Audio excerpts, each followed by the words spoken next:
Good morning to the parishioners of St John's and to anybody else who is listening in. There are some verses in scripture that I love in 1 Corinthians chapter 12. Now, if the foot should say, "Because I am not a hand, I do not belong to the body," it would not for that reason stop being part of the body. And if the ear should say, "Because I am not an eye, I do not belong to the body," it would not for that reason stop being part of the body. If the whole body were an eye, where would the sense of hearing be? If the whole body were an ear, where would the sense of smell be?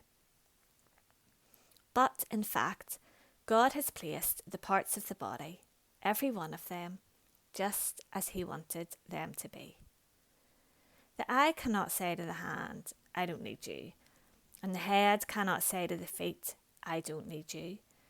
On the contrary, those parts of the body that seem to be weaker are indispensable, and the parts that we think are less honourable, we treat with special honour.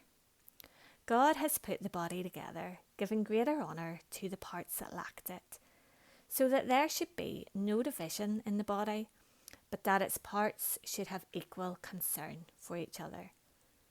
If one part suffers, every part suffers with it. If one part is honoured, every part rejoices with it. We swing like a pendulum sometimes between inferiority and superiority. We feel like we don't have a lot to offer, but at least we're not like that person.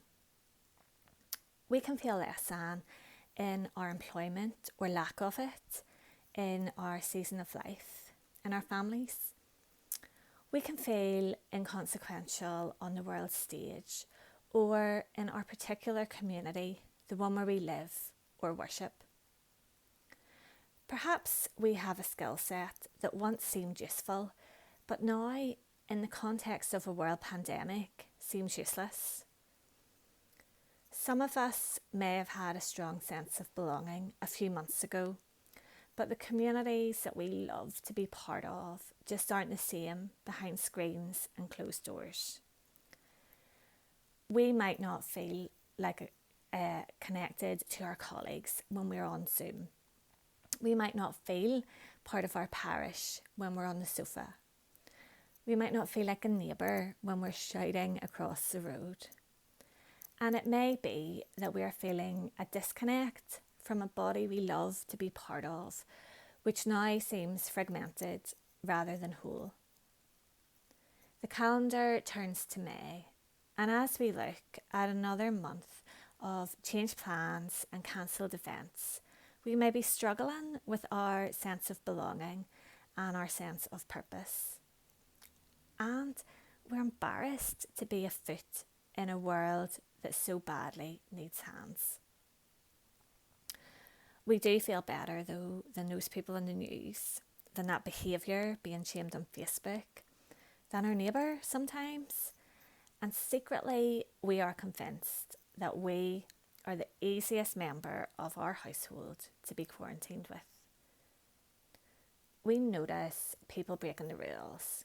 We notice people not doing what's needed or putting a lot of energy into what we consider to be the wrong things. Somebody else's way of being rubs us up the wrong way. Their Facebook feed grates on us. Their coronavirus philosophy annoys us. We are sharing in this unique time in history, but our contexts are really different, and we are different in what we need and in how we respond. In my own small household, one of us needs something to do. One of us thrives on her interactions with the rest of the family. One of us does well when he has something to fix or perfect, and one of us longs for peace and quiet. And so I swing like a pendulum between wishing I was more like this and wishing they were more like that. We are so different. It is hard and it is good. If we believe, as Paul wrote in Corinthians, that God has placed every part just as He wanted them to be, that God has put the body together, giving greater honour to the parts that lacked it, then that leaves room for us to be the unique person God made us to be, and to do what is ours to do without comparison or fear or accusation. May we receive the space this weekend to rest in our God-breathed worth. May we access what we need to feel like ourselves. May we be willing to do what is uniquely ours to do. And may we offer each other so much grace and concern. Because in fact, God has placed the parts of the body, every one of them, just as He wanted them to be. Have a great weekend.